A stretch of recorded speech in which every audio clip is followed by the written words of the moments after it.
সুসময়ে তারা সংস্কারের প্রস্তাব দেয়, কাজে তারা করে আরেকটা। বিএনপি কখন সংস্কারের প্রস্তাব দিয়েছে?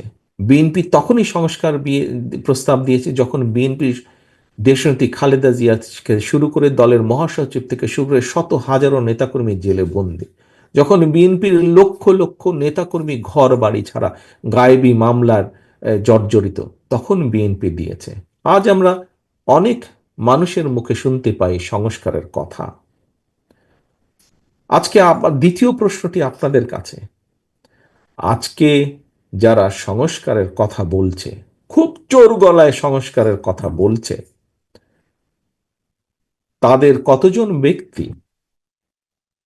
কতজন ব্যক্তি সেই সময়ে স্বৈরাচার শেখ হাসিনার রক্ত চক্ষুকে উপেক্ষা করে সংস্কার করার কথা সাহস করে বলতে পেরেছিল? আজকে যারা সংস্কারের কথা বলেছে, তারা বিএনপির নেতাকর্মীর মতন কতগুলো মামলা খেয়েছে, কতদিন অত্যাচারিত হয়েছে, কতজনের ঘর বাড়ি ভাঙা হয়েছে, কতজনকে আদালতের বারান্দায় সপ্তাহে 7 দিনের 5 দিন ঘুরঘুর করতে হয়েছে? হয়নি। খোঁজে দেখেন, কারোরই হয়নি যারা আজকে জোর গলায় সংস্কারের কথা বলছে।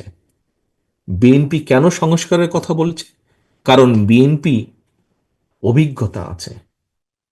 সেটি বিএনপি সরকারে থাক, বিএনপি বিরোধী দলে থাক, বিএনপি সকল সময়ে জনগণের সাথে সম্পর্কিত।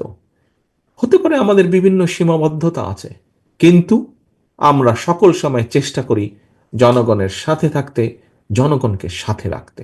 সে কারণেই আমরা কষ্টের সময়, নির্যাতনের সময় আমরা সংস্কারের কথা বলেছি।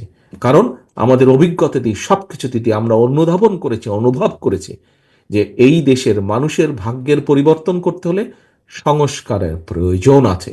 ক্ষেত্র বিশেষে বিভিন্নভাবে সংস্কারের প্রয়োজন আছে।